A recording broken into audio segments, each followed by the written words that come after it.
हमारे इस channel Mithila junction को लाल button दबाकर सब्सक्राइब करें व घंटी के निशान का बटन दबाएं ताकि सभी नए वीडियो आप तक तुरंत पहुंचे बिल्कुल मुफ्त। या देवी सर्वभूतेषु शक्तिरूपेण संस्थिता नमस्तस्यै नमस्तस्यै नमस्तस्यै नमो नमः।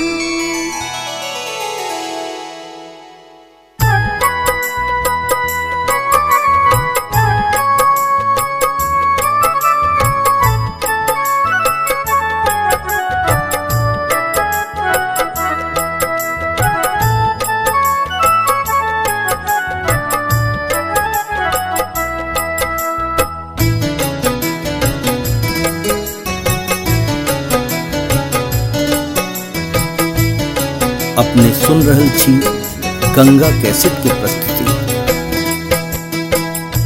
जय जय भैरवी असुर भयाओनि, जय जय भैरवी असुर भयाओनि, पशुपति भामिनी माया, सहज सुमति वर दिया है गोसाउनि, सहज सुमति वर दिया है गोसाउनि, अनुगत गति तू अपाया। जय जय भैरवी असुर भयावनि, जय जय भैरवी असुर भयावनि।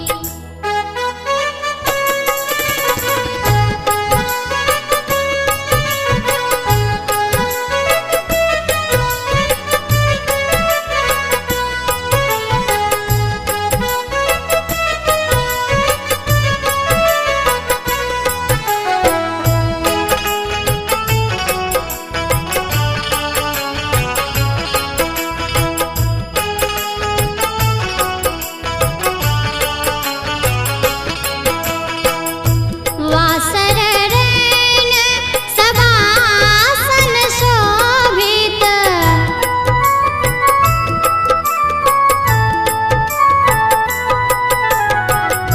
वासर रैन सवासन शोभित, चरण चंद्र मणिचूड़ा,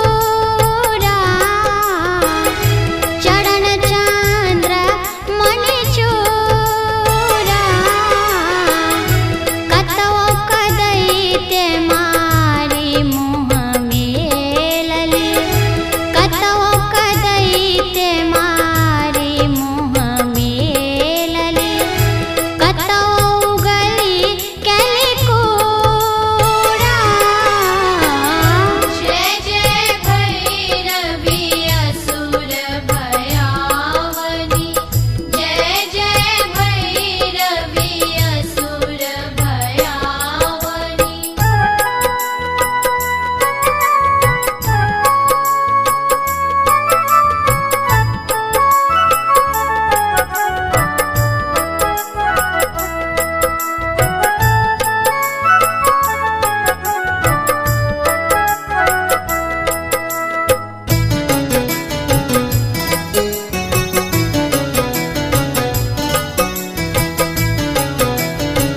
अपने सुन रहल छी गंगा कैसेट के प्रस्तुति।